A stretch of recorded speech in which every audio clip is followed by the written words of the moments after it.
Welcome, everybody. Thanks so much for joining us today, our second seminar of the year. Manolis Galenianos will be presenting his recent work on vacancies. Just before we get started with today's seminars, let me briefly remind folks that we have three other seminars scheduled for the rest of the semester, and the next talk is going to be Jose Victor Rio's rule on March 9th, presenting wealth, wages, and employment.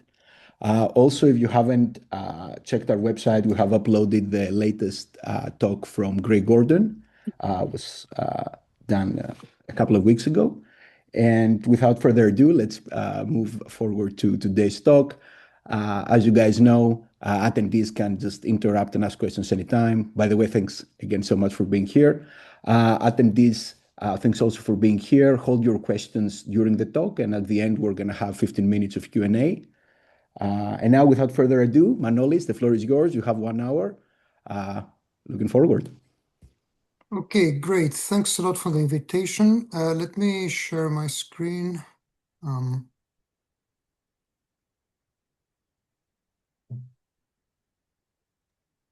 Okay, so you can see my slides. Perfect. All right, great. Okay, so thanks a lot for having me here. It's good to see lots of friendly faces from long ago. So I'll present a paper whose title is we're still iterating on the title. The current version, which is not the one that was on the website, is Job Advertisements, Hires, and Recruiting Channels. And this is joint work with Jesper Bagger, who's also here on the panel. Okay, so let me start. So the question that we want to ask in this paper is, how do firms recruit? So specifically, when a firm wants to recruit, wants to attract workers, what are the type of actions that the firm would take? So, for instance, do they post job advertisements? Do they try to attract workers through word of mouth or referrals? Or perhaps do they try to rehire previous employees? Maybe they do a combination of those things. If so, do they do them in particular order, or do they do them all together? Okay, these are the kind of questions we're interested in. And the argument here will be that providing answers to these questions is important for at least two distinct set of reasons. So on the theory or the substantive side, it would help answering these questions would help deepen our understanding of labor market frictions, in the sense that the choices that firms make with respect to such questions, they are informative about the nature of frictions that firms face. So, for example, and I'll be more precise during the talk. The way I've sort of ranked these questions that I've put up there. The rehiring previous employees. There's probably fewer informational frictions there between the firm and the worker. In referrals, there's some more informational frictions, but probably less than for new workers arriving through a job advertisement. Okay, so the choices that firms make with respect to these choices are probably informative about the severity of these types of frictions. And of course, if we understand these frictions better, this can help us design a labor market policy. I'm not going to talk about policy today, but that's probably, that's sort of the end goal for this kind of applied work, I guess, to a large extent. Okay, so in addition to these kind of more theoretical considerations, there's some more practical data considerations, which refer to actually interpreting the data that we collect. In particular, interpreting vacancy data.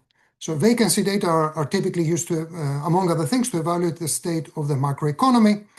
However, they are an imperfect measure of latent labor demand, the kind of sort of idealized variable that they're trying to measure. Again, I will show you some results that will help us interpret this data more accurately.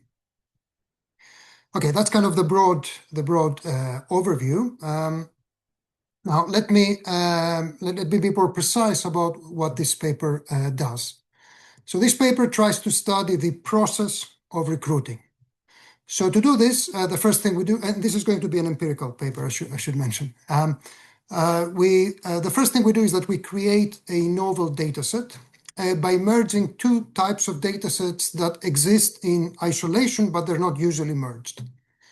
So the first data set is an online job advertisement data set. Okay, and that gives us a good sense of the recruiting actions that firms take. The second data set is a matched employer-employee data set that has administrative records of every hire that each firm makes, but also employment histories for workers and a whole bunch of other useful information. Okay, and the data I should mention comes from Denmark. Now, there's a lot of work that uses these types of data sets, but these data sets are usually not merged together. So the novelty in this paper is that we're able to merge them. And the reason why this is useful is that we're going to have very, good sense of recruiting actions coupled with a very rich information about the firms. Okay, and this online job advertisement data, for example, the Burning Glass data from in the US, it gives you a lot of information about recruiting actions, but then you have relatively little information about the firms that take these actions and the outcomes that arise from these actions. Okay, so the first thing is the data. What do we do then? Then what we want to do is we want to study the relationship between the recruiting action, the posting of a job advertisement, and the outcome, which is the hire. And we will study this relationship at the level of the firm. And there's two particular aspects of that relationship that we will be very interested in. One is the timing of the hiring response to the job advertisement. Okay, so with respect to the month T, where the advertisement is posted, when exactly does the hiring occur? And the second thing we will be interested in is to decompose that response into hires that arise from different recruiting channels. Okay, so here, this is where we will leverage the richness of the matched employer-employee data. And as we observe the hires that arrive at the firm, we will be able to distinguish, in particular, hires that come through recall, so in particular, workers who used to be employed at the same firm in the past, and non-recall, which we will call market hires. We have also explored using referrals, using co-worker networks. This will turn out not to make a big difference, so I'm not going to talk about referrals today. They'll just be a subset of these market hires. Okay, so this is where we're going to the direction of our sort of empirical exploration. And in parallel to that, or prior to that, we will develop a simple dynamic model of recruiting through multiple channels. The model is going to be very simple, but it will help organize our thoughts and sort of guide the empirical work and interpret the empirical work and the empirical results that I will show you. Okay, now let me give you so that's kind of the direction we're going. Now I'll give you a brief overview of results, and then I'll move on to the specifics. So in terms of the main findings, so the first thing that we find, and that's kind of a bit of a, I guess, more of a sanity check, we find in our data that when firms post online job advertisements, we observe them having more hires afterwards. And I should mention, actually, all the results I will mention, they're all observational. We're not going to make any statements about causality here. They're still interesting and I think useful. And I'll be explicit about what we can learn. Manolis, Yeah. this is Randy. I have a question. All right. So the labor market is a two-sided market. Firms are searching for workers, but workers are searching for firms at the same time. I guess you're just trying to model one side of the market. Presumably they're not independent. Yes, that's correct. Yes, we were focusing on the firm. So essentially, we're taking the worker side as given, and we see the outcomes at the firm side conditional on the actions that we observe the firm taking. Yes. See, in some, say, directed search models, it doesn't matter whether workers search for firms or vice versa for the outcome. So you could have, two markets. One of your markets, the firms aren't searching at all. They're still matching. That's because the workers are doing the search. So just something to be aware of. Okay, I see. I see what you mean. Right. So the way we will think. Okay. So this will become a bit more explicit when I get to the model, how we think about this. But in some sense, we think that the firm needs to exert some sort of recruiting effort. And I'll be very abstract at this point, but more explicit later. Some recruiting effort for workers to appear. So, perhaps when we get to the model, maybe you can tell me if you think there's something that's missing there, but not explicitly including the workers, but we'll try to be somewhat general, I think. But it is correct, we will be focusing on the firm side. Okay, so now, all right, so we find that the hires, they realize over 2 to 3 months following the posting of the vacancy, and the relationship is slightly non-linear. Now, one interesting feature is that actually hiring increases before as well as after the posting of the advertisement. Okay, and this is not something actually we expected to see. This is something that we find when we started an analysis. Okay, so this is kind of what sort of led us to kind of explore this the heterogeneity among hires. And in particular, we're looking at what the second thing that we find is that the relationship between hires and advertisements, it varies, and it varies in a substantive way by recruiting channel. And again, we have 2 recruiting channels, which I will call the market and recall. Market hires behave as you would expect they behave based on our models. So they're basically 0 before the advertisement is posted, and the increase after an advertisement is posted, and they have a nice hump-shape, a relationship as time goes on. Recall hires behave very, very differently. Recall hires actually increase before an advertisement is posted, and actually they go down when the firm posts an advertisement. So overall, there is a negative relationship between posting an advertisement and hiring through recall by the firm. Okay, and that's actually a very, very strange thing that, I mean, we certainly weren't expecting this, and I haven't seen anything like that in the literature here. Now, our interpretation of this is that recruiting effort by the firm, recruiting effort through hiring through the market and hiring through recall, that effort are substitutes. So the firm at any point in time exerts effort through one channel or the other, but not both. And sorry, yes. So, but there is some sequence of which channel is taking place first, exactly. Right? Yes, precisely. That was exactly what I was going to say. Next, we observed that sequencing around the advertisement posting. So we also observed then that firms first recruit through the recall channel, and then presumably, if they still have some vacancies, some open positions left, then they recruit through the market channel. That's going to be our interpretation. And as I said, I'll derive, I think, a fairly simple model that's general enough. I think it captures all the relevant incentives here to kind of be a little bit more concrete about it.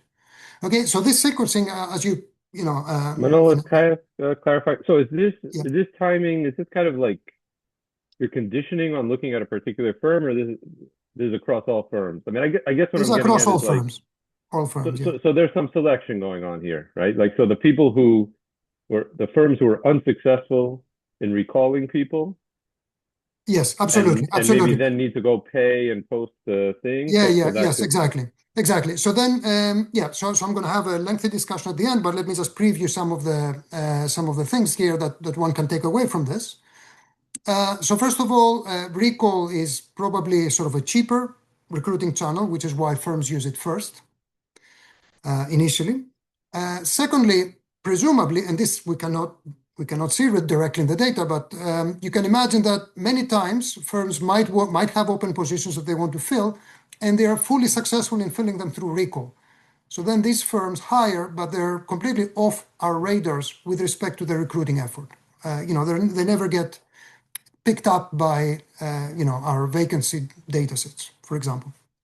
Okay, so that's an observation about sort of interpreting the vacancy data that we see.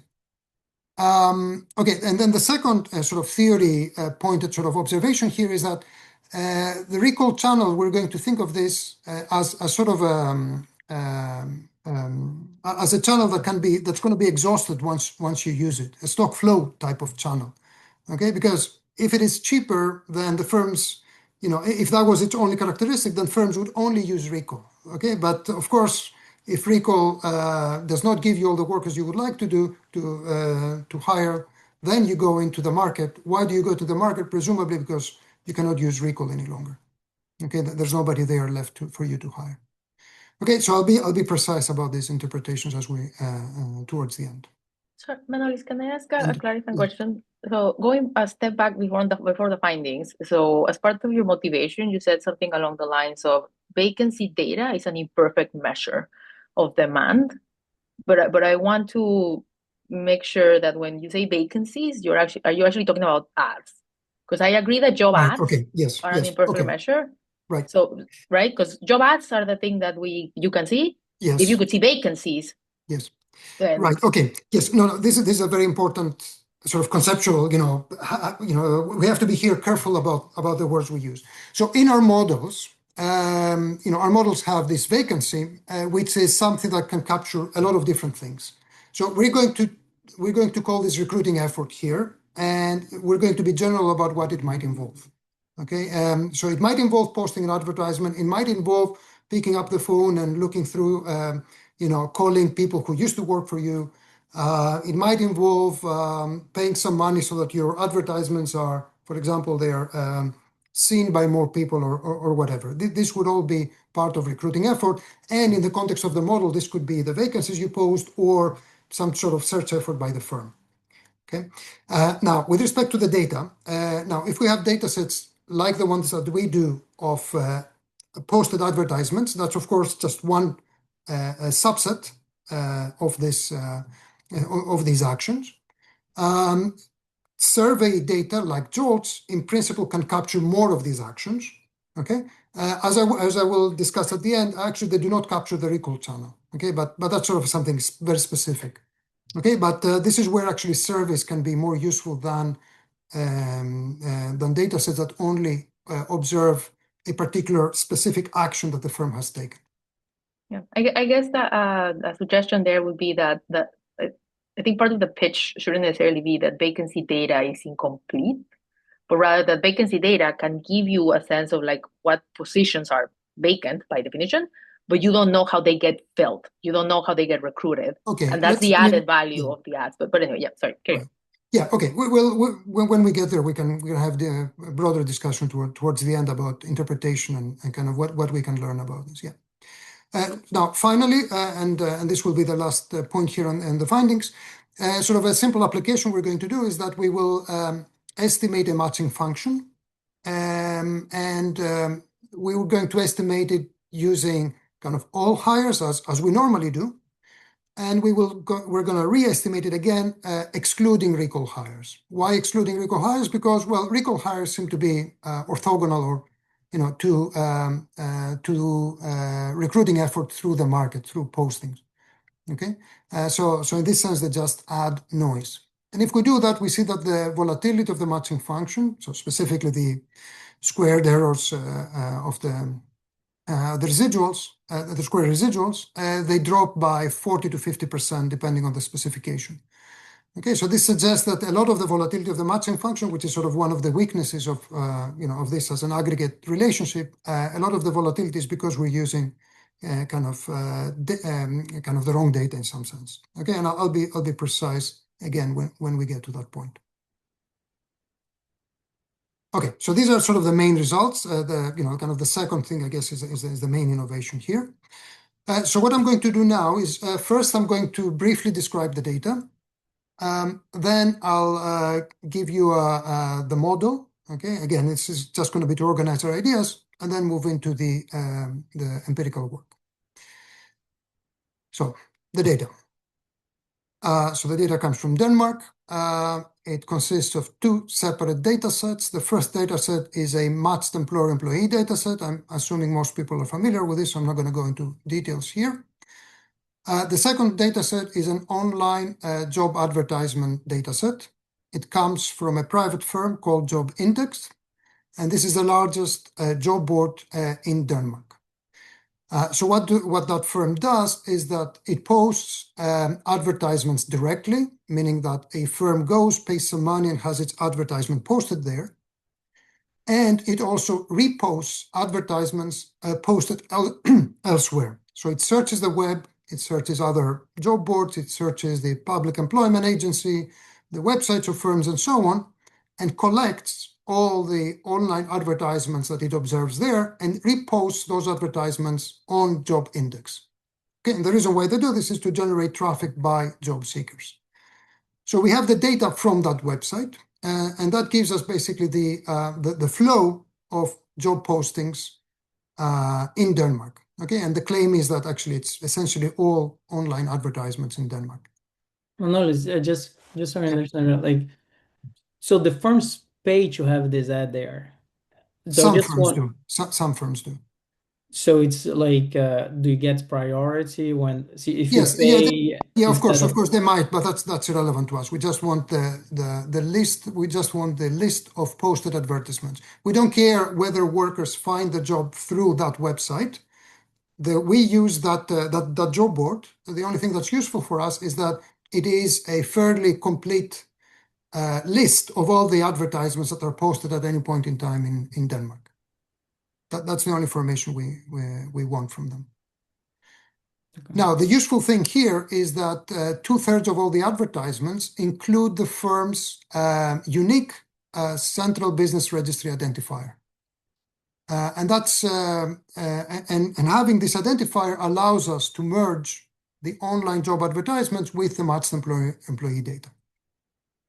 And here, this is a quirk of Denmark that firms have this unique identifier, which is also used by kind of the administration in the background to collect all this other information.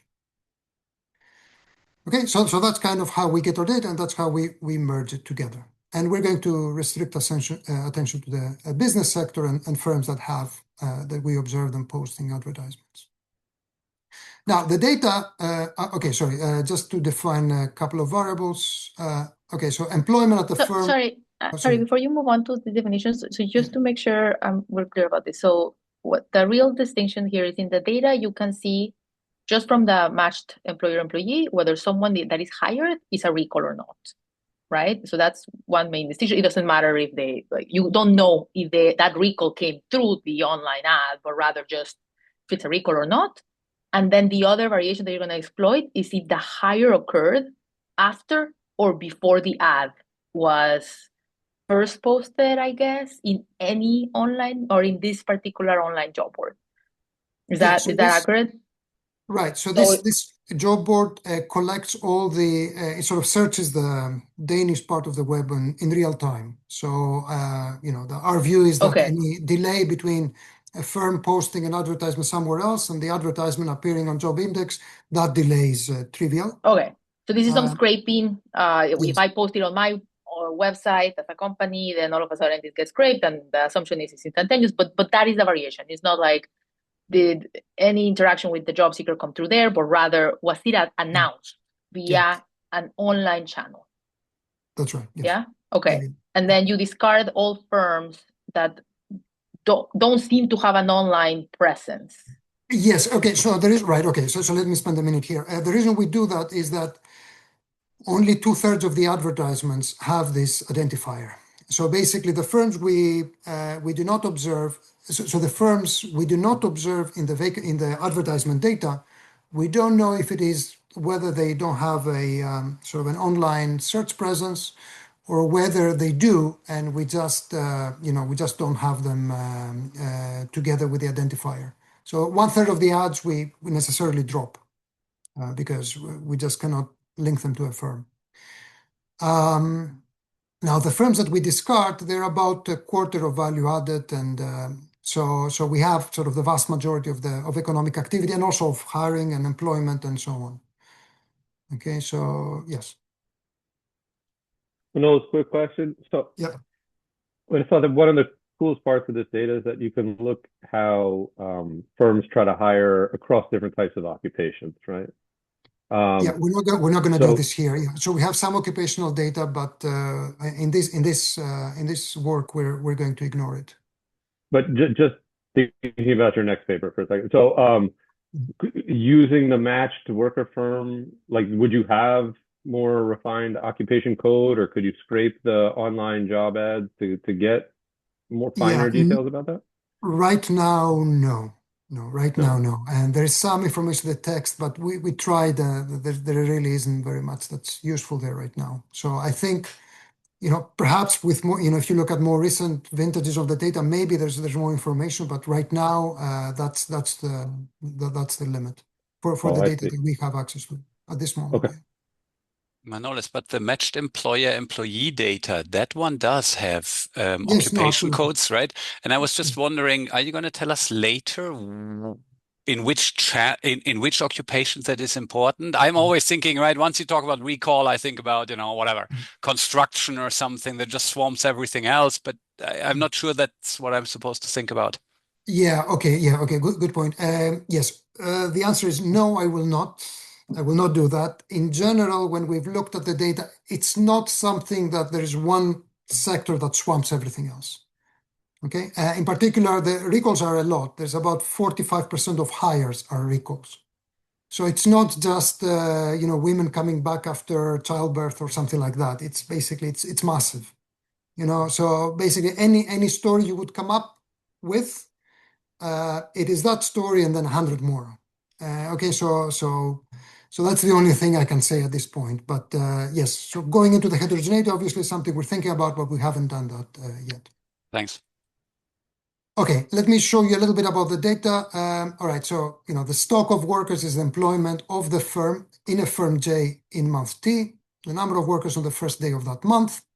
So the hiring rate is the flow of hires during the month, from the first until the last day, divided by the kind of average employment between the first of that month and the first of the next month. The advertisement rate, that's the other variable we're going to use, is so we take the number of advertisements posted during the month. Okay, that's a flow, and again we divide by essentially by the number of advertisements plus employment. Just two slides on what the data looks like. So this is in the aggregate, that's the time series. The orange or whatever, the reddish color here, this is the vacancy rate or the aggregate advertisement rate. The blue line is the unemployment rate. You see they're actually negatively correlated and very strongly. The correlation is minus 0.8. Okay, so that's kind of what you would expect to see if the aggregated advertisement data is meaningful. It captures sort of the aggregate the aggregate labor markets in a meaningful way. So we think this is a good graph for showing that the data is actually of good quality. And here's some data on the cross section. The thing I want to point out here is that if you look at the monthly hiring rate, okay, so this is Denmark, highly flexible, highly mobile labor market. The average hiring rate is almost 7% per month, and it is very, very variable. Okay, the coefficient of variation is more than 2. Okay, and if you employment way, these numbers go down, but just a little bit. Okay, so that's the data. So what I'm going to do now is I will. Yes. So just a quick question. So the advertisements, when you see one ad, it could be an ad for multiple position, I Yes. suppose. Yes, So yes, how do that's you correct. deal with that? Yes, so here, yes, we're going to deal with this very crudely. We will just count advertisements. We don't have, there was some information about the text, but there really wasn't very much we could work with. So there's some heterogeneity there that we're going to miss. Now, we're not going to look at heterogeneity across firms here. We have done in the past, and all the patterns that we're going to look at are essentially the same across large firms, small firms, highly productive, less productive, fast growing, slow growing. Any sort of cut of the data that you might think of, at least the obvious ones, all the qualitative patterns are similar. So if you think that fast-growing firms, for example, are posting one advertisement and they say we hire 10 people, and slow-growing firms, they say we're posting one advertisement to hire one, you would expect sort of the coefficients of these regressions to be different and the patterns to be different. Turns out they're not. So there is some heterogeneity we're missing here, but it doesn't seem to, at least in terms of observables, it doesn't seem to make a big difference. All right.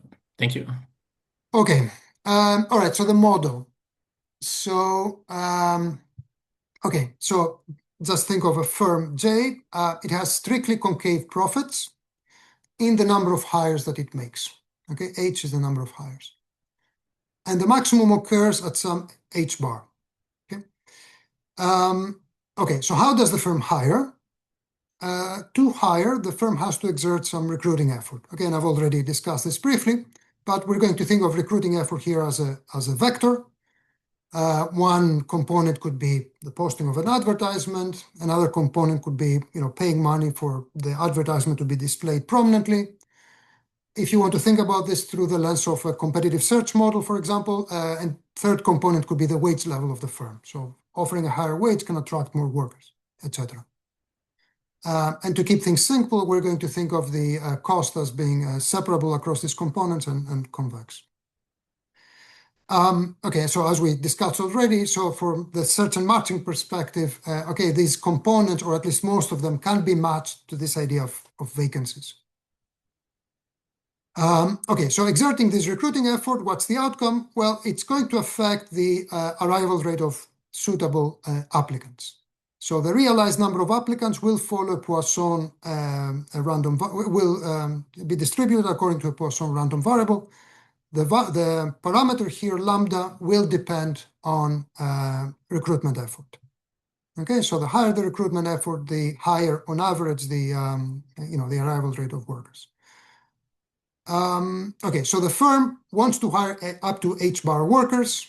It's going to exert some effort. Okay, given my assumptions, you're going to have an optimal, unique optimal effort level, and there's going to be an outcome, the realized number of hires conditional given this effort. Okay, and it's this outcome here that we have data about and that we want to estimate, in the data. This relationship, I should say, yeah. So this is true for both the recall hires and the exactly, yes. So okay, so at this point here, I'm being a little bit so this is sort of the I'm not distinguishing across recruiting channels. I'm bundling all the hires together. Later on, I will distinguish, and I'm going to have different effort across different channels, and I'll tell you, how we can interpret that. Yeah. So the reason I'm a little concerned with that is I would think recalls are a potentially non-stationary object, right? Like I have a pool of potential recalls. Okay, we're going to discuss this when we get there. This is absolutely correct. Here, this is a static sort of model. We will discuss this. I promise you, there's no scenario exactly in a few slides. So let me postpone that discussion until. Cool. Okay. Okay. Now, so with that theory, how do we move to empirics? Well, the data that we have is that for each firm J, for each month, every month T, we observe the hiring rate of that firm for that month, and we observe the advertisement rate of that firm for that month, and of course all the other months as well. And we're going to essentially regress one on the other. And now here, we're going to think of so the advertisement rate as just being one of the components of this overall effort. So the overall effort is going to have one observable component, and the others are going to be unobserved, but they might in principle affect how many hires you get per advertisement. Okay, now in our specification, which I will move to in the next slide, we may include also leads and lags of the of the advertisement. So basically, when you post an advertisement, this might affect next period's hiring, for example, next month or 2 months, and so on. Okay, and we're going to have some dummies there as well. Okay, so we're going to look at several specifications. I'm not going to go through all of them, okay, but I just want to give you a sense of the type of exercise we're doing. So I'll do a couple of them in a bit of detail. So that's the simplest one. That's kind of the starting point. This is a static and linear specification. So on the left-hand side, we have the hiring rate. on the right-hand side, we have, first of all, we have beta, we have a constant. Okay, that's the no advertising hiring rate. Okay, that's important. So this is, for example, so we will allow firms to hire without any observed recruiting effort through these advertisements. Okay, so if you think that, for example, the JOLTS data, you see a lot of hires occurring without observed effort. It's going to fall. Here we're doing a firm level analysis, not a cell level analysis, and this is going to be taken by this beta. May I ask you? Yeah. Manolis, you said you don't focus on firms for which you don't see vacancies posted between 2003 and 2009. Or Yes. you said so you throw them out. So basically it looks like that situation where a firm hires but don't post. Are you going to see that in matched employee data? Right. So we have the firms that we see posting some advertisement at some point during this 6-year period. So I should have been perhaps a little bit clearer. We see, if we see a firm posting an advertisement every 1 month, that firm then is in our data. That firm might be hiring at different months as well, different years. Okay, I got it. Yeah, so that's where, so this is what's going to go into this beta. So we have some month dummies for month sector and sector month, fine. Now, our key outcome of this regression is going to be the advertisement yield here.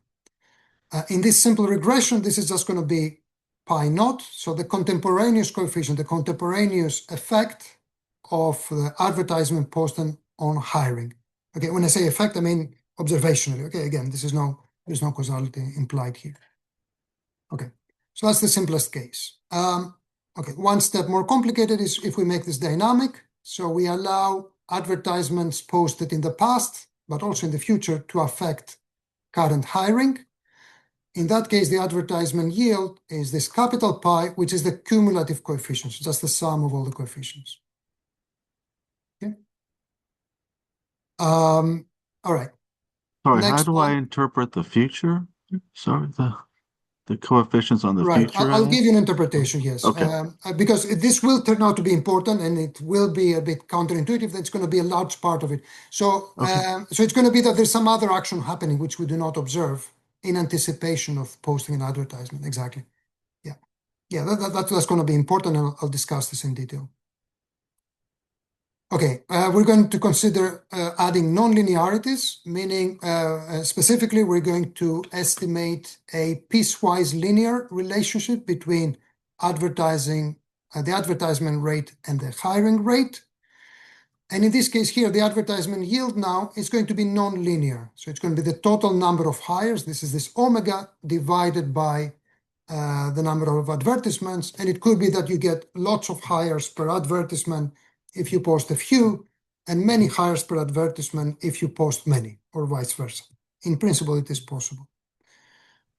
Okay, and then we have dynamic nonlinear, and we can also include fixed effects. Yeah, sorry, there was a question. Just real quickly, is there a sense in which you want to control for like previous H's in your regression? Like suppose you're doing a project, you want to hire 20 people. If you hire a lot early on, it's going to lower how much you want to do later. I don't know if this is going to lead to some misspecification problem. Yeah, I think it's going to lead to misspecification here. We can't do that. Yeah. Yeah, in principle, what we have in mind, so I think what you say is probably happening here in the sense that there's this dynamics. So I'll discuss this again when we go to the dynamic case. Exactly, the fact that the firms first try to hire through recall and then through advertisement suggests that they have a target they're looking for and so on. So that's probably what you say. It's probably underlying what happens. And it will also be implied in our model, but we cannot include it in our regressions. So yeah. Hey, Manolis. Yeah. Can you hear me? Yes. It's Randy again. Yeah. A couple of things. So temporary hires used to not be counted in the unemployment rate, especially in the old days when manufacturing was so important. In the auto industry, you go home for 2 weeks and you come back. Is that recruiting? Not really. Right. It's just like if you go home on Friday and come back Monday, you're not doing job creation. You're just second, related to my two-sided market comment. In these regressions, why don't you put some notion of workers' search effort, even the unemployment rate? the matching function in Pissarides or even in a stock flow matching is going to Yeah. depend on the unemployment rate. So that Okay. could be a measure of the other side, crude. Right. Okay, so first, on the first point, yes, this is absolutely correct. What we did, which I will not show you here, but what we have done is for recall, we have looked at recall of differing lengths, and the patterns don't change. So basically, you can think of if a recalled worker used to work at the firm until 2 months ago, that's the case you referred to. If he was employed at the firm a year ago, that's perhaps a different case. If he was working a year ago and in the meantime he's employed at a different firm, that's yet a different case. So we've looked at several specifications like this, and the qualitative patterns are not much affected. So we're still working on this. So I cannot tell you something very precise, but it is definitely not the case that you get a different pattern. Okay, that's on the first point. On the second point, so here we want to focus on the firms. We are taking the aggregate labor market into account through these dummies by month. Now we're not, here we could, for example, look at the patterns, the estimated dummies, and compare them, for example, to the unemployment rate or something like that. Or we could introduce the unemployment rate there directly. We haven't done that, and we're not directly interested at this point. But this is something we could consider. Yeah. Be kind of interested. I mean, in a Pissarides matching technology, for example, it's going to depend on the cross derivative. Like in the assortative matching literature, right? If search effort by workers and firms are complements, then firms should search harder when there's more workers on the market. If they're substitutes, you get the opposite. You could test for things like that. But you haven't done it yet, so go on with what you have. Yeah. Okay. Manolis, can I just follow up with a very boring question on the slide before? Yeah. Do I have to think about A as a 0-1, advertisement is on, advertisement is on? So what exactly is in A? No, A is the advertisement rate. So the numerator of that rate is the number of advertisements posted by firm J during month T, from the first until the last month, the last day of month T. In the numerator, that's a numerator. The denominator is the number of positions in that firm. So employment plus A, plus the number of advertisements. So it's a rate. Like a vacancy rate, for example. It's the same idea. That is small a. That is small a, yes. And H is also a rate then? Sorry, I had the same question. Yes. Apologies. Yes. Okay, maybe I went through this quickly. Yes, H is the hiring rate. Okay. Number of hires, capital H is the number of hires divided by employment. And what does it actually mean, this big AJT? Is it just I post in different newspapers, I put it on different websites, I say I have 10 positions within my one announcement that I put on LinkedIn, and I think everybody gets it? What am I supposed to think about? Yes, so this is a crude proxy for the number of positions that you have. It does not capture, of course, the idea that maybe you post one advertisement and you want to hire 5 people with that advertisement. That would be something we miss. As I discussed, we've done some heterogeneity analysis, which suggests that's not a big problem. But let's discuss this at the end if you want. But yeah, but that is a potential limitation here. Thanks. Okay, results very quickly here. So our specifications, dynamics. Okay, so pi naught here. This is the contemporaneous, kind of the static effect. And the yield here, this is the overall yield. For the static case of 1, by definition, these are the same. In specifications 2, 4, and 5 that we allow for dynamics, you see they differ a lot. Okay, so basically the overall yield that we estimate in these dynamic specifications differs significantly from the contemporaneous yield. That suggests there's a lot of dynamics going on. So we want to include dynamics. Secondly, nonlinearities. I'm showing here the yield of an advertisement rate equal to 1 standard deviation and 2 standard deviations of the overall advertisement rate. Okay, it's by definition the same in the 2 linear cases, specifications 1 and 2, and they differ a lot in the other 3 2 out of the other 3 specifications. So this suggests there's a lot of nonlinearities in the data. Furthermore, in the two specifications, 4 and 5, where we have both dynamics and nonlinearities, these give us the highest yields. Okay, so suggesting there's an interaction.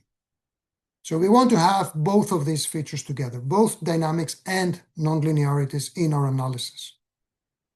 Finally, because the fixed effect specification number 5, the estimates are not too different from the one without fixed effects, our preferred specification is going to be without the fixed effects. And the reason is that being that the fixed effects are sometimes a little, it's not very certain how to interpret them. So that's just our specification analysis. What I'm just showing you here is that, we want to have dynamics, we want to have nonlinearities, and we want them both.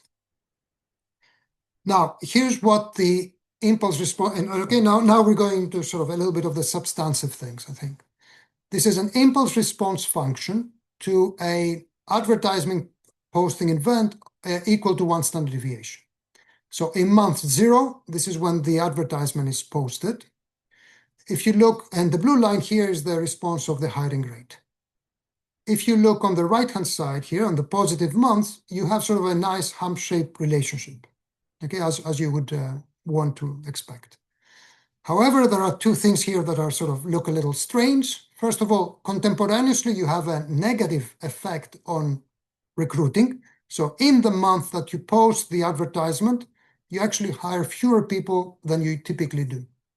Okay, so that seems unusual or sort of counterintuitive. And secondly, you see the hiring rate picking up actually before the advertisement is posted. Okay, and that's sort of this anticipation effect that was the question before. Okay, so how do we interpret that? So at this point here, there's no interpretation on this graph. However, this graph suggests that we need to explore this further. And in particular, we want to look at dynamic effects, of course, because we see these patterns here, these dynamic patterns. And we want to consider the idea that there's heterogeneity among hires. Not all hires are the same. In particular, if you think that for a new worker to show up at your firm, they need to have seen an advertisement, if they don't know you already, the fact that some workers start showing up before you post the advertisement suggests that these workers heard about the job somehow differently. Okay, so not all hires are the same. There's some heterogeneity there. Okay, so this is what's going to motivate us to extend now this first very basic model that I described in two directions, both of which are important. The first direction is to include multiple recruiting channels. And the second direction is to consider seriously this dynamic process of recruiting. Think of this recruiting as a dynamic process. So let me do that. Okay, multiple recruiting channels. Note on the data, how do we, we're going to decompose hires. So first I'm going to tell you what the data is, and then I'll tell you the model. So for each hire, we're going to say that the newly hired worker is a recall worker if he was employed at that same firm at any point in the previous 2 years. So we've looked at 8 different definitions, different lengths, whether he was employed elsewhere before, and so on. Okay, it really makes very little difference. So that's going to be our definition. All other hires are going to be called market hires. Okay, and as I said, we have decomposed the market hires into referrals and non-referrals. It doesn't make a big difference, so I'm going to abstract from referrals here. So our analysis before was around, we regressed the hiring rate, HJT, on the advertisement rate. Now this hiring rate, we decompose it exactly in the recall hiring rate and the market hiring rate. And this is what the data looks like. The overall hiring rate is 6.9%. 43% of that is recall. 57% of that is market. Okay, and employment weighing gives you essentially the same numbers. Okay, so recall here is very, very important. It's almost not so far from half of all the hires. I think. Yeah. Sorry. Go ahead, Mariana. Sorry. So you said you have this cutoff 2 years, and it doesn't matter whether the worker was employed in between. It doesn't matter for what, because as you said, for the this for the qualitative patterns. Yeah, the no, numbers, exactly exact numbers. for what result? Because I think if you're gonna come out with this big number, 45% of recall, that has implications for other papers. Okay. And so here. Okay, very quickly. About 32% were employed in the past, 3 months. Okay, so it goes up from here. The longer the duration, the more. But in terms of the patterns, the patterns that I mentioned about, first you hire through recall, then through the market, and so on, all of that holds. But okay, I'm way behind on time, so let me go through, and we can discuss at the end. Okay, here's the extension to the theory. The firm can recruit, so this is multiple recruiting channels, can recruit through channels A and B. Same as before, just for the effort, there's going to be effort through channel A, effort through channel B, and the other. And now you're going to have the arrival rate of suitable candidates through the two channels. These are going to be two independent processes. We're going to make two assumptions here. In order to hire through channel A, for example, you need to exert some effort through channel A. If you don't exert effort through channel A, you might get some workers, but they're going to come from elsewhere. Okay, and how many workers you get through channel A depends only on that effort, does not depend on the effort you exert through channel B. Okay, now in this context, of course, it might be optimal, depending on parameters, etc., that the firm only uses one channel. Okay, if the other channel is too expensive, this cost is very high, or the return, the number of workers you get is low, then the firm might choose to only use one channel, not the other. Manolis, can you tell me one thing? I would have thought that you're making a case for having a stock of prospective. I'm not going to discuss this here. I'll discuss this afterwards. I'm not going to have anything in the data about stocks. It will become apparent, I think, from the results, that this idea of a stock is important. So then I don't understand what you want the model for. Can you help me see that? This one, okay, this particular model that ignores that. Right. What's the point of that? Here's exactly, I'm going to tell you exactly here. Okay. Okay, so in the data, we have the hires from the market, the hires from recall, and the effort through the market only. We don't have the effort through recall. We don't observe the effort through recall. So I'm going to regress market hires on market effort. Okay, that's straightforward to interpret. I am also going to regress recall hires on market effort. Why do I do that, right? I'm telling you, my assumption here is that market effort by itself does not directly affect recall hires. However, the estimate here in this regression is going to be informative about the correlation between market effort and recall effort.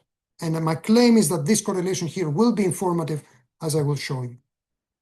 Specifically, for example, if this relationship here is positive, this suggests that when the firm posts advertisements, at the same time, it also tries to recall workers.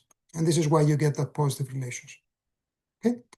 So the model here in some way helps us organize exactly this thinking that I've just described. It's not going to go beyond that at this point. Okay? But just that. Okay, so that's one dimension of extending the model, these multiple channels. The second dimension is to include dynamics. So think here of firms recruiting over 2 periods. Okay, so they exert recruiting effort in period 1, period 2. So what's the source of dynamics here? And this goes back to some of the questions, the stock, etc., is that the arrival rate of workers in the second period might depend not only on contemporaneous recruiting effort, but also on past recruiting effort. And again, just to organize our thinkings, I'm going to consider 2 polar opposite assumptions, okay? Just to think of what are their predictions and then compare them with the data. So the first assumption is that fix a channel, if you exert recruiting effort through that channel in the first period, then in the second period, you cannot get any worker through that channel I. So lambda, the arrival rate of workers through channel I, is 0, regardless of the effort that you exert. Okay, so this case would be the case of stock flow matching in the literature. So essentially, this channel I is exhausted after being used in period 1. So in that case, the optimal effort for the firm is if they exert some positive amount of effort in period 1, in period 2, they exert no effort through that channel. Okay, that's one possibility. The second possibility, and I'm just, this is somewhat stylized, it's the exact opposite. Basically, it's memoryless. It doesn't matter how much effort you exert in period 1. In period 2, the arrival rate of workers only depends on the effort you exert in that period 2. Now, that's the standard assumption in search and matching models. Okay, in most, vastly, almost all of these models, kind of the arrival rate of workers depend only on the effort you exert in that period. It does not, it does not depend on what you did before. And in that case, the optimal effort is essentially the same over time, for a given number of for a given target of hires. Okay, there's no dynamic effect in this second case. Okay. Again, the model here, it's not so complicated, it's just to fix ideas of what we should expect. Okay, so with this very long introduction now, I'm going to go to the results. Okay, so here's the results. So first, so this has this first column here. This is the column that I just showed you, the preferred specification. Okay, this is the yield. Okay, when we bundle together all the hires. So recall. This is regressing recall hires on advertisements. So what you see here is that you get a strictly a negative, actually highly negative coefficient. So this suggests that advertisement posting is associated with fewer recall hires. Okay. Now, how do we interpret this again? So this is where kind of the model or the thinking through the model becomes important or relevant. This means that when the firm posts advertisements, at those periods, it actually exerts less recruiting effort. For some reason, chooses less recruiting effort. Okay, and then, so before moving to the next slide, let me just add that if you now look at the estimated yields for the market, okay, you see actually it has gone up actually quite a bit by about 20% with respect to the original regression, okay, which suggests that basically there was some attenuation effect because we included some hires that clearly were not related to these advertisements, okay, and this is relevant for this for the matching function exercise that we do. And okay, and I think this graph is essentially the main result of the paper. And here, again, this is the impulse response function to a posting, advertisement posting of 1 standard deviation, where now we split the 2 types of hires. So starting with the market hires, that's the blue line, you see that they're essentially at 0 or close to 0 until the advertisement is posted. When the advertisement is posted, hiring rate jumps and it has a nice hump shape afterwards. Okay, that's kind of what you would expect or what we certainly expected when we started off. Okay, and that's kind of very highly consistent with our models. But in addition to that, there is a second process, which is the recall process, which is the the red line.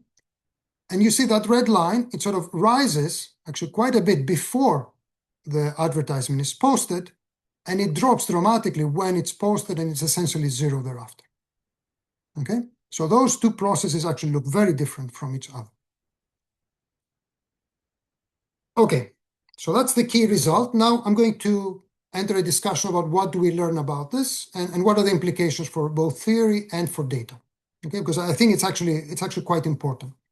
Manolis, can I ask a quick question? And I apologize if I missed this, but it seems like a very important part of the story and the variation is being driven by potentially a firm's decision not to post an ad at all, and how that might correlate with how their recall hirings or other sort of mechanisms that we can't see until the ad shows up are happening before that. So I could imagine like a very simple regression where you say like, what is the probability in any given month that you post an ad, and how that varies based on any hires that you observed before then? Because I thought that that's where you were going with the model, and that's what you were going with showing us those pre-trends, if you want to call them that. No, I said I don't want to call them pre-trends. They're very Okay, yeah, right, but you know what I mean, like the anticipatory effect to the ad or whatever. The right, fact right. is But that, this is not anticipatory, right? This is not. well, again, we're Okay, talking so about let the me same go thing. to the interpretation and we can discuss this Okay. later because I'm not sure I completely followed the question. Okay, so the key findings and interpretation. Okay, so the first finding is, so the recruiting process starts before the job advertisement is posted. Okay, so here you have all these hires occurring before. Okay, so that's from a narrow point of view of our models. If we identify an advertisement with what our models say is a vacancy, this cannot happen. Okay, so something more is happening here. So what is it? Firms, some firms perhaps, first try to recall workers, past workers, and they do this before the post and advertisement. So why do they do this? The interpretation here is that recall is a low-cost channel. Okay, so firms like to do that channel first.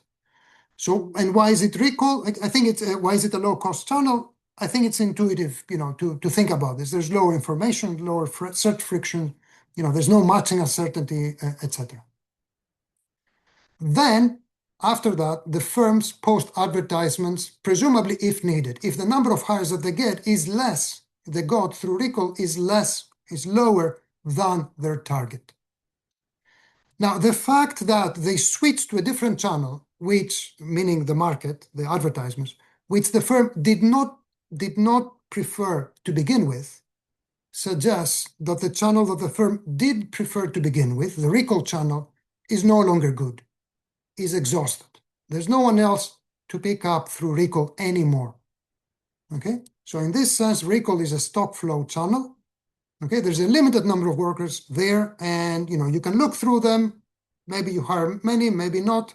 But then, if you're done with this channel, then you have to move and broaden your, the set of workers you can access. But maybe you just Again, don't that's want highly to important. hire. Maybe it's not that you just don't want to recall anyone.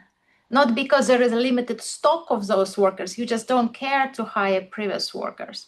And second question. That's fine. Yeah. Yeah, and second question about, so these vacancies you interpret if somebody was working there 2 years ago, if there is a vacancy, if that guy is hired, it cannot be via vacancy. It must be via what you call recall. Well, yes, but that's what we see, right? These guys, they all come before. And the guys who were working up to 2 years earlier at this firm, they don't come after the vacancy is posted. Exactly. Right? So that story is consistent, very much consistent with what we see in the data. Right? I mean, there could be somebody who's works differently, but generally speaking, that's highly consistent. Yeah. Okay, so what's the point here? Measured vacancies or measured advertisements, they capture only a subset of this latent labor demand, okay, that our models say is there. So the advert data sets, like the ones we're using, or like Burning Glass data, in those data sets, there is no record of recruiting effort if the firm succeeded in hiring through recall. Okay, if the firm did not post an advertisement, those data sets, like our data set, never see that firm. Even survey data sets like JOLTS that in principle can capture that recruiting effort, that unobserved for me recruiting effort. Actually, JOLTS has no reporting of open positions that are supposed to be filled by recall. So the JOLTS question asks firms, how many positions do you want to fill? And explicitly tells them, if you plan to fill them through recall, do not include them. Okay. So in this sense, the data that we have do not capture all of the latent labor demand. Okay, that's one observation here. Now let's look a little bit more deeply at in more detail about the implications that this gives us. Okay, so first, implications for measurement. We need to distinguish. It's important to distinguish between market hires and recall hires in the data. Okay, and as I responded to Randy's question earlier, recall hires, they're not necessarily just people who were laid off just for a month or two. These could be people who left the firm for whatever reason, perhaps a year or a year and a half earlier. Okay, and this is something we intend to explore in more detail than we've done until now. But as I said, our first exploration suggests that the patterns we have, that they don't change. So for example, JOLTS, again, records if you look at the JOLTS data, records all the hires, and it does not distinguish between market and recall hires. Actually, and there, all recalls are included in the hires. So there's a little bit of there seems to be an inconsistency here. Okay, but it's important to distinguish. Secondly, it's important to now measure this firm's recall recruiting effort, which is not done as far as I know. I don't know of any evidence of that. So directly. And for this, you would presumably use need survey data. Okay, you can observe the outcome of that recall recruiting effort in terms of the hires, but ideally you also would like the input. Finally, and this goes back to, I guess, Victor's question and other questions that were asked, we would need to measure the stock of recallable workers. Okay, so presumably, perhaps here matched employee data are useful for that. You can see the stock of workers who have exited the firm and perhaps to see at what rate they come back. Okay, that's in our radar. That's one of the things we want to do. We haven't done it yet, but this is an important thing to look at. Now, implications for theory. So we need to understand the recall process better. Okay, why do firms separate with workers at such and rehire them at such high rates? Okay, almost half the hires are recall hires. That's absurdly high in some sense. And we also would need to model the behavior of the aggregate labor markets with recall. Okay, so what I have in mind here is, you can think of a particular vacancy rate or advertisement rate in the aggregate. It tells you different things in a labor market with high unemployment, so lots of recallable workers in principle, and in a labor market with low unemployment, with few recallable workers. Why? Because in the low unemployment market, basically anytime a firm wanted to hire, they could not get a recall worker, so they had to go to the market. While in a market with a high unemployment rate, a lot of this labor demand could have been satisfied directly with recall, okay, and then it would never have been captured by our advertisement data or even by or JOLTS, for example. Okay, so those two. So understanding this sort of interaction and how to make sense of this, I think, is important going forward. So okay.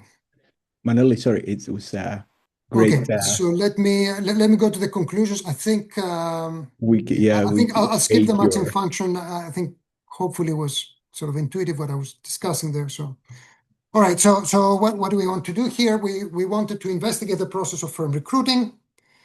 Okay, and the key result here is that market hires and recall hires behave very, very differently. Okay, market hires behave as our models suggest. Hires behave with respect to recruiting effort that we observe, the job advertisements. Recall hires precede advertisement posting, which suggests that firms exert recruiting effort through recall before posting an advertisement. And actually, by the time they post an advertisement, they've exhausted recall, okay, which we understand because when firms post advertisements, they no longer hire through recall. Okay, and I gave you the interpretation for what this means about these two recruiting channels. So let me stop here. Thank you for the questions, and maybe some of the questions that I didn't respond to, we can discuss them now. Yeah, for sure. Yeah. Oh, Joanna, go ahead. Yeah, I have two questions/comment. The first one is when you showed that graph of the opposite movement of recalls, and yeah, that one.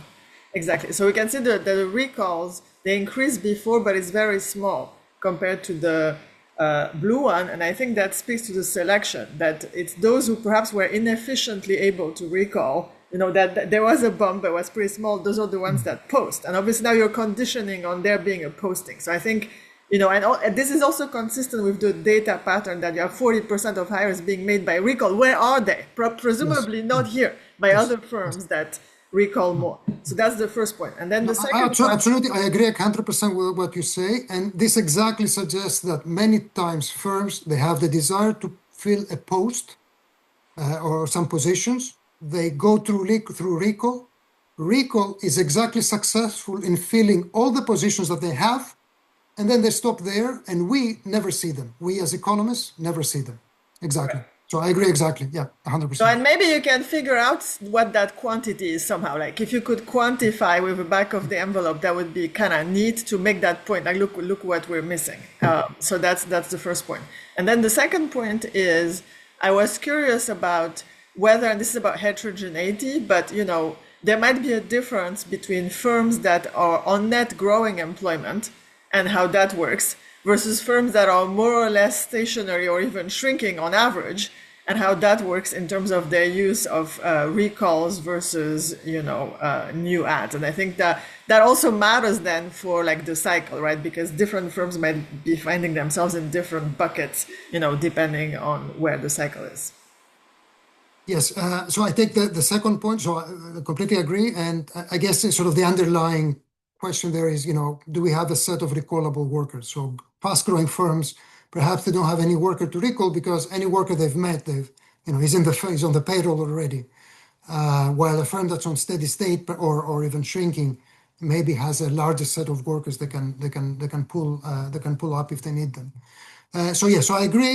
This is on our sort of this is the kind of things that we want to work on. I don't have a response, right, or any intuition at this point. Yeah. Thanks. Manolis, there's Yeah. one piece of information that maybe you have it. I mean, if you have it, it'd be nice to report it. Is whether the recall workers, are they mostly coming from unemployment or they are being hired from other firms? And it'd be, if you have it, like Yes. it's nice like for theory, but also for understanding limitations of existing data. Yes. So about a third of hires are employment at firm J, non-employment, employment at firm J. So they're hired from non-employment without any intervening spells. That's about 30%, yeah. And then going up to 42, so about out of recalls, 3/4, I think, are E and E spells. 1/4 has an intervening spell elsewhere. I think that's roughly correct. Yeah. Yeah. Okay. Yeah. So that's clearly important. And yeah. Yeah. Thank you. Hey, Manolis. Yeah. So I got to go in a second, but we're in like the bullshitting part of this now. My comment is I would have showed this picture a lot earlier in the talk. Sorry, what? I would the thing that's on the screen right now. Yeah. This figure. Yeah. If possible, I would preview this much earlier in the talk. Oh, I see. Yes. I think, yeah. I agree. Yeah. Yeah, I don't know if everybody else agrees, but this helped me understand quite a bit better where you were going and why you needed the model and all that kind of stuff. Right. But I think it came like 59 minutes in. Yes. Some of that's our fault. But Yes. No. Even if it doesn't make perfect sense earlier on, I mean, in some sense, I thought this was like the main point you were trying to make, but it came very late. So that's my 2 cents before I have to go help my son find his snow pants. Yeah. Thanks. Yeah, Bruno, go ahead. What I was going to say, like, if it is obvious that the causality is in no way to, sorry, I'm going. You say that there is a number of vacancies and you're trying to fill, and you look at these 2 channels. But I was just wondering if for firms hiring, so you have to build a team and you have to train people.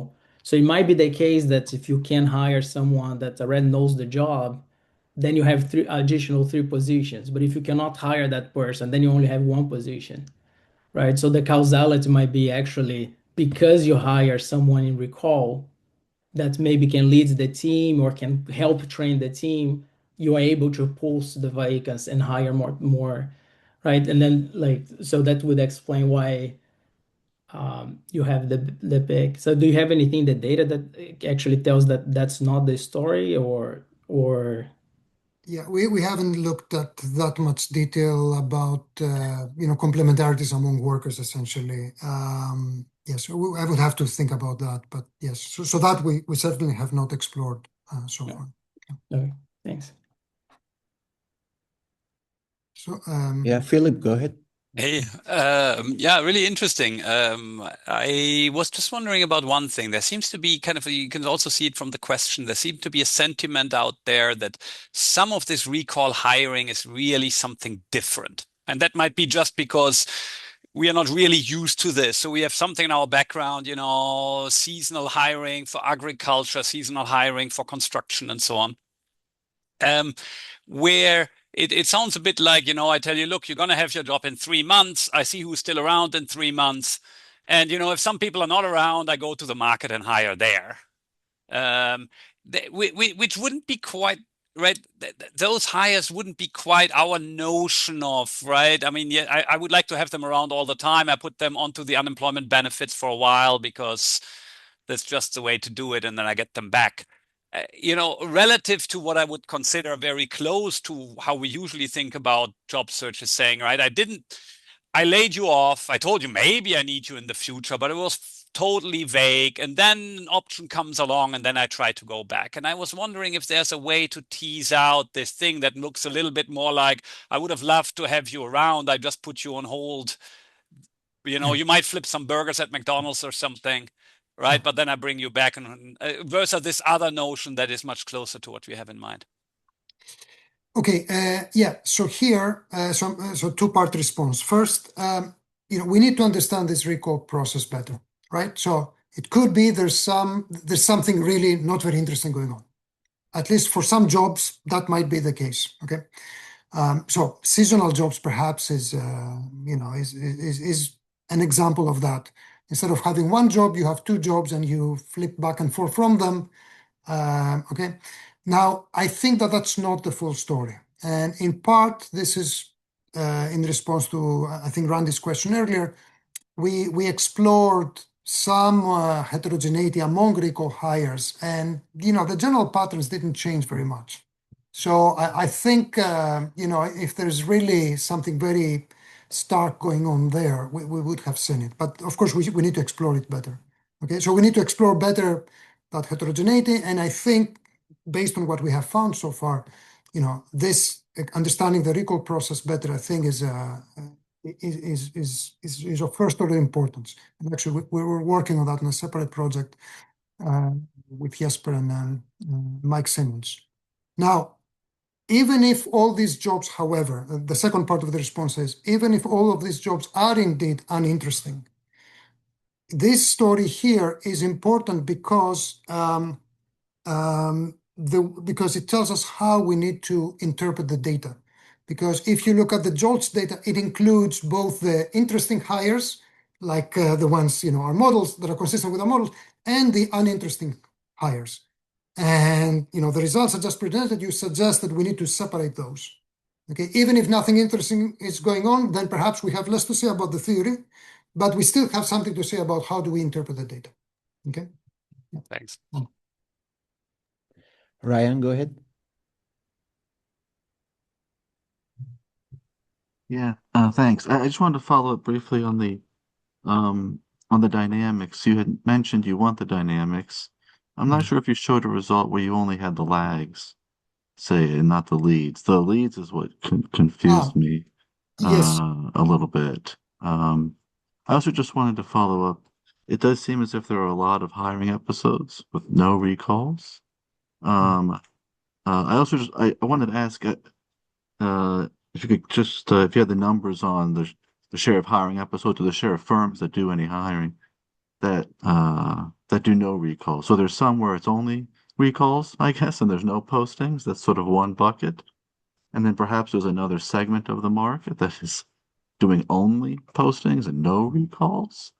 I thought the heterogeneity might be interesting. Right. But let me leave it at that. Thank you. It was yeah, very good. Thanks. Yeah. Okay. So, right. These estimates, I mean, the exact numbers differ, of course, but the pattern I'm showing you here is the same if we only have lags, if we have no leads. Oh, okay. Yeah, so Okay, they don't that's much change more very much. I intuitive mean, for me yeah, to yeah. Okay, grasp. maybe we Okay. should have this. Yeah, I don't have this as a backup slide now, but I they're not see. identical, of course, but they're very similar. And the pic, yeah.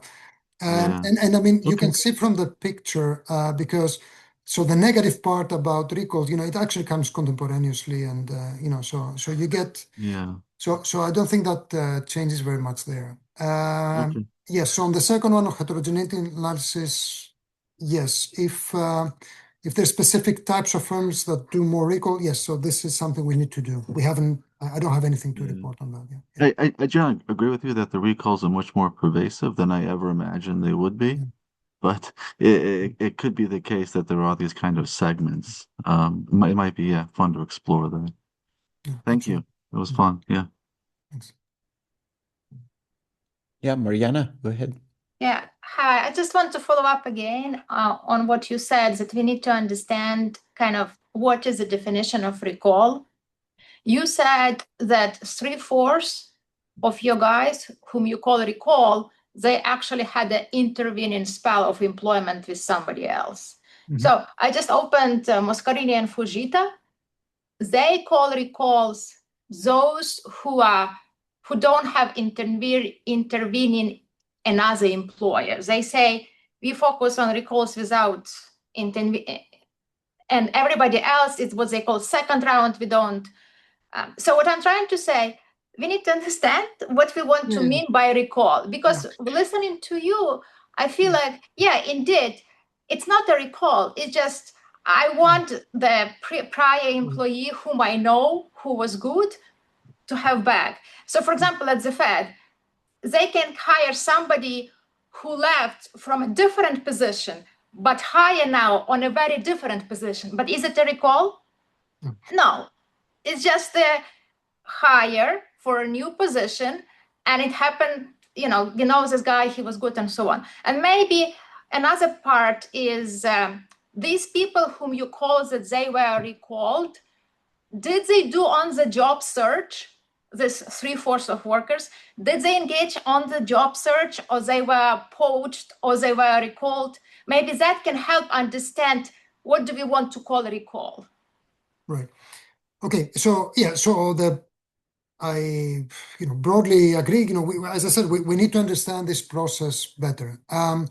Now, Fujita Moscarini look at very specific things of instances of relatively short-term separations between firms and workers. Yeah, and for me, it's more congruent with the word recall. Sorry. Well, I mean, no, that's fine. That's fine. I mean, but these are just labels at the end.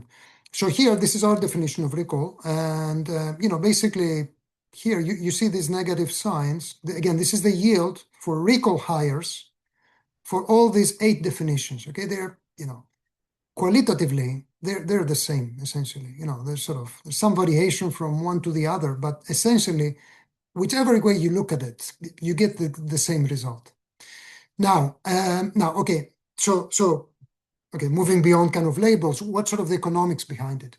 I think the economics is exactly what you said, that if a worker has been employed at a particular firm, the employers know him, and there is no much uncertainty anymore.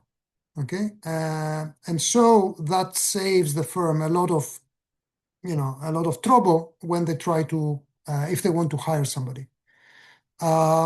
So there are now a subset of that might be that you have some firms that have perhaps very volatile demand and do this all the time. The construction firms or manufacturing firms where, every couple of years they send some people off for 2 months, etc.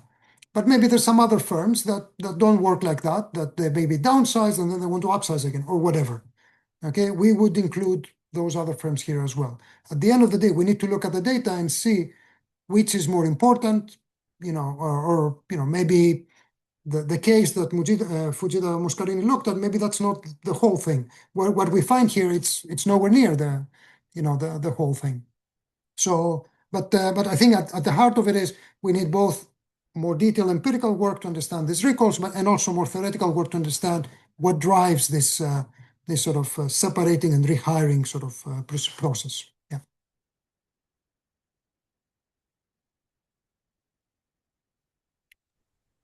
Excellent. Manoli, I'm going to also make a very quick point. As many people said that, it would be interesting to look into what, different firms are doing and whether what are the firms that are driving, like, the recall hires, what are the firms that are driving, young firms versus old, what stage of the life cycle and stuff. It would be interesting also to see the workers, right? Are the workers hired through recall different than the workers that are hired through, and I'm not talking only occupation, probably they're all, the market, the recall people are probably older, the entrants and the young people probably have a disadvantage. It would be nice to see, like, look into that as well, that kind of heterogeneity.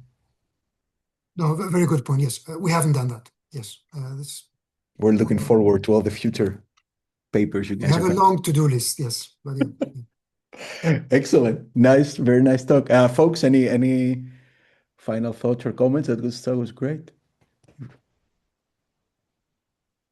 Excellent, very good. Thanks again much for your time. I'm going to stop the recording.